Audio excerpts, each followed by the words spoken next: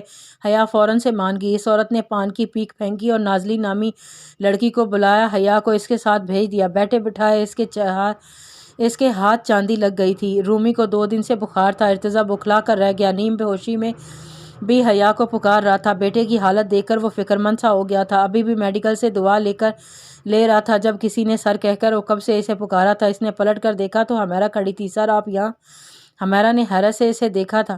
ہاں آپ سنائیں، کیسی ہیں؟ ارتضیٰ جلدی سے وہاں سے جانا چاہتا تھا، کسی بھی ایسے شخص کا سامنا کرنا نہیں چاہتا تھا جو اسے اس کی اہانیت کا احساس دلائے۔ سر میں نے آپ سے بات کرنا چاہتی تھی، پرنسپل صاحب سے آپ کا نمبر بھی لینا چاہا، لیکن انہوں نے دینے سے منع کر دیا۔ وہاں سر سے کہا کہ میری آپ سے بات کروا دے، لیکن انہوں نے کہا کہ وہ نہیں جانتے کہ آپ کہاں ہیں۔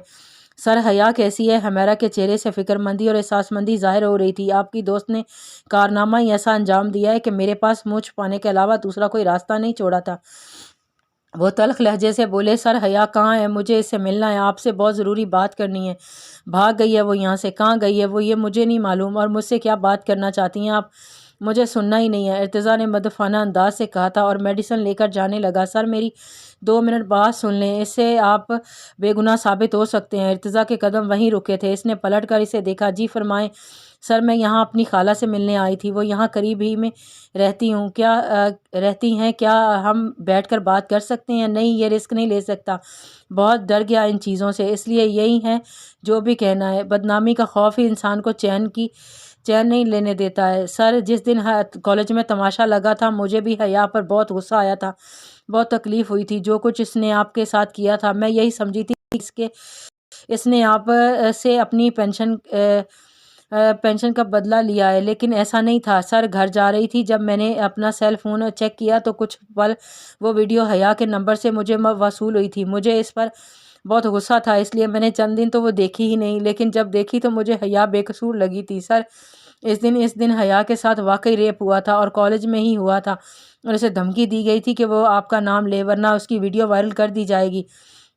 وہ ویڈیو میرے پاس اب بھی موجود ہے۔ حمیرہ کی بات سن کر وہ شستر سی رہ گیا تھا۔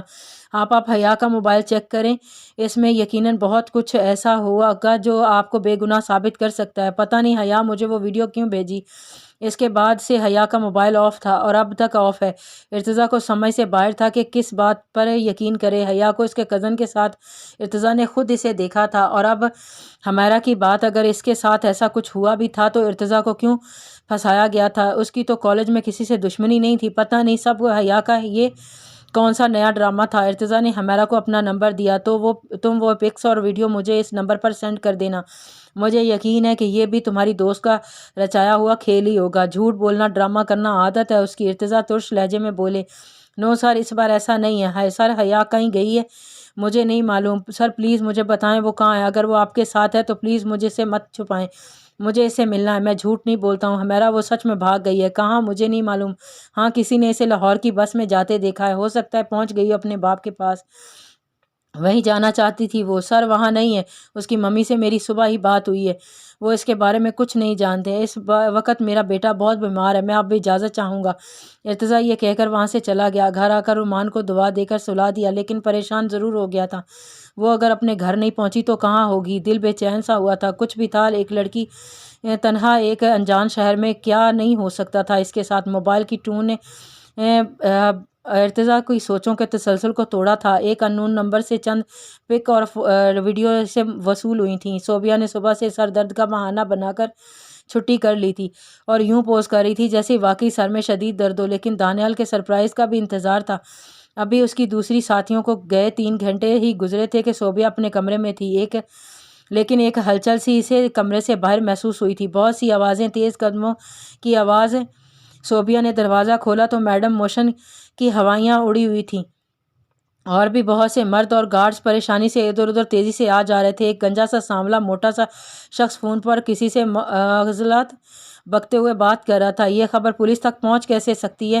کوئی ہے جس نے مخبری لگائی ہے؟ ایک بار مجھے اس کا پتہ چل جائے، فنا کر کے رکھ دوں گا اسے۔ جتنی تیز آواز سے وہ دھاڑا تھا، صوبیہ کی روح تک کانپ گئی تھی۔ تم میری بات کراؤ ایس ایچ او سے، کہیں وہ لڑکیوں کے ڈر کے مارے منہ سے کچھ سے بک ہی نہ دے۔ کتے کی بچیاں آج تو مریں گی میرے ہاتھوں سے۔ اگر کسی کا نام ان کی زبان سے نکلا بھی تو کسی نے منہ کھولا ہے کہ کالج میں یہ ڈرگ سگریٹ سپلائی کرتی ہیں۔ صوبیہ نے کمرے کا دروازہ دھیرے سے بند کیا اور بیڈ پر بیٹھ گئی۔